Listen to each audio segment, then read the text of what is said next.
कुठं काँग्रेसला शोभनीय नाहीये, त्यांना विसर पडलेला आहे। या महाराष्ट्रामध्ये महिलांचा सन्मान त्याला सर्वात प्राधान्य दिले जात आहे आणि अशा या शाहू फुले आंबेडकरांच्या महाराष्ट्रामध्ये अशा पद्धतीचं काँग्रेसचं वागणं त्याचा आम्ही या ठिकाणी जाहीर निषेध करतो। बोलण्यापेक्षा आमच्या वहिनी करून दाखवतात। आमच्या वहिनी कधीही असं बोलल्या नाहीत म्हणजे गोष्टी करत नाही, वहिनी करून दाखवतात। हे त्यांनी शिकावं। काँग्रेसने काय मागणी आहे तुमची आता? काँग्रेसने काय त्यांनी राजीनामा द्यावा, जाहीर माफी मागावी। काँग्रेसने जे टीका केलेली आहे त्यावरती आता तुम्ही घोषणा पण दिलेल्या आहेत, काय तुम्हा सर्वांना माहिती असेल की काँग्रेस बहुतेक त्यांची संस्कृती विसरलेली आहे।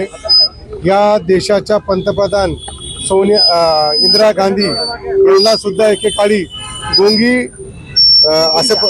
गुडघ्या अशा पद्धतीने संबोधलं होतं आणि त्यांनीच पुढे येऊन त्या देशाला दिशा दिली। त्या देशाचं नेतृत्व करत असताना अनेक मोठ्या विषयांमध्ये त्यांनी आपल्या देशाचं मार्गदर्शन केलं। अशा त्यांनी सक्षमपणे त्या देशाला सांभाळलं। त्याच पद्धतीने तुम्ही सर्वांनी पाहिलं की आज सुनेत्रा वहिनी या 6 महिन्याच्या कालावधीमध्ये एक महिला म्हणून त्यांनी कुटुंबाशी संघर्ष असू द्या किंवा आपल्या पक्षाचा आणि देशामध्ये त्यांना ते संघटनेबद्दल काम करायचं त्याच्यामध्ये सक्षमपणे ते आज त्यांचं कर्तृत्व दाखवत आहेत। अनेक विषयांमध्ये त्यांनी ठोस निर्णय सुद्धा या भागात या विषयांमध्ये घेतलेले आहेत आणि त्यांना अशा पद्धतीने संबोधणं हे कुठं काँग्रेसला शोभनीय नाहीये, त्यांना विसर पडलेला आहे। या महाराष्ट्रामध्ये महिलांचा सन्मान त्याला सर्वात प्राधान्य दिले जात आहे आणि अशा या शाहू फुले आंबेडकरांच्या महाराष्ट्रामध्ये अशा पद्धतीचं काँग्रेसचं वागणं त्याचा आम्ही या ठिकाणी जाहीर निषेध करतो। अध्यक्ष तुमच्या यांनी काही प्रश्न उपस्थित केले आणि त्यांनी समर्थन केलं, हो म्हणे आम्ही आमच्या भूमिकेवर ठाम आहोत। मुंगी का तर या प्रश्नावर त्यांनी का बोलत नाही, का बोलत नाही त्याच्यावर काय? बघा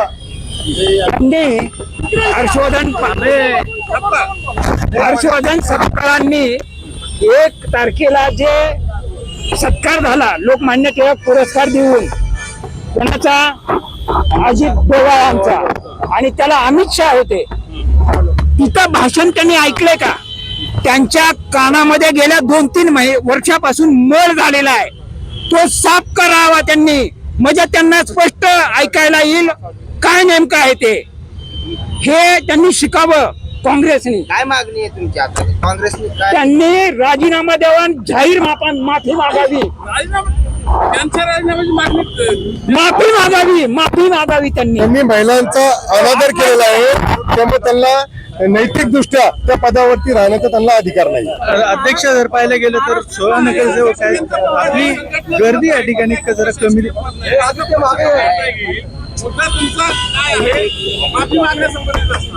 नाही, माफी मागायची संबंध म्हणजे तुम्हाला माहिती आहे काँग्रेस आणि राष्ट्रवादी हे पहिल्याच दिवसापासून शाहू फुले आंबेडकरांच्या विचारधारावर करते। महिलाचा सन्मान हा या दोन्ही पक्षांमध्ये मोठ्या प्रमाणावरती केला जातो आणि अशा पक्षाची जी विचारधारा आहे त्याच्याशी कुठेतरी फरकत घेताना दिसतात आणि जर महिलांचा अपमान त्यांनी केला असेल तर नैतिकदृष्ट्या त्यांना तो राजीनामा द्यायला हवा। हे सगळं सुरू झालं, महाराष्ट्र काँग्रेसने ट्विट केलं, त्याच्या खाली जो व्हिडिओ होता तो पाहिला का तुम्ही?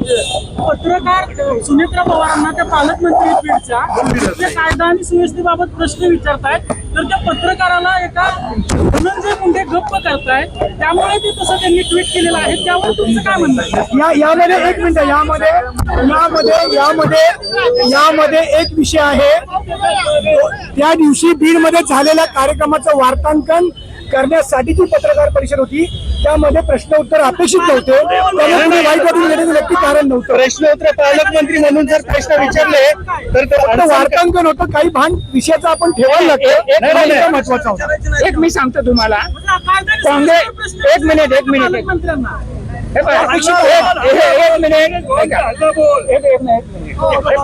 काँग्रेस पक्षाच्या पोटात दुखायला लागले।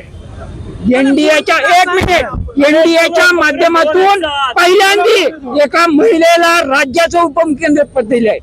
काँग्रेसची 50 वर्ष सत्ता होती, एका तरी महिलेचा मान सन्मान राखलाय का त्यांनी? नाही, प्रश्न वेगळे आहे. इंडियाला नाही ना, राजकारण करतात ते, अध्यक्ष राजकारण करतायत ते. बीड मधला जर गुन्हेगारीचा प्रश्न उपस्थित केला त्यांच्या पुढे तर त्यांना उत्तर देणं अपेक्षित आहे का तिथनं निघून जाणं अपेक्षित आहे? ते काँग्रेसला ट्विट ट्विट काय करा? तुम्ही बोलत नाही हाच काँग्रेसचा प्रश्न आहे.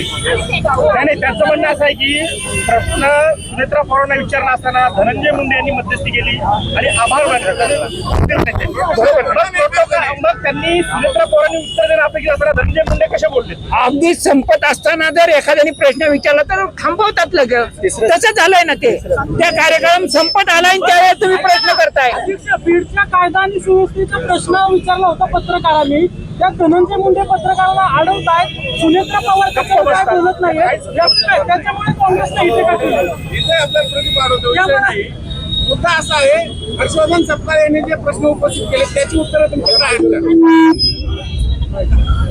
काय प्रश्न उपस्थित केले? तिथं बोलण्यापेक्षा आमच्या वहिनी करून दाखवतात. आमच्या वहिनी कधीही असं बोलल्या नाहीत म्हणजे गोष्टी करत नाही. वहिनी करून दाखवतात. हे पहा, अर्थमंत्रीपदाचा निर्णय सध्या तरी अजूनही त्याच्यावरती चर्चा चालू आहे. लक्षात घ्या, तुम्हाला हा कृतीत्व त्याच्यामध्ये कृतीत्व तुम्हाला या सगळ्याची उत्तरं मिळतील.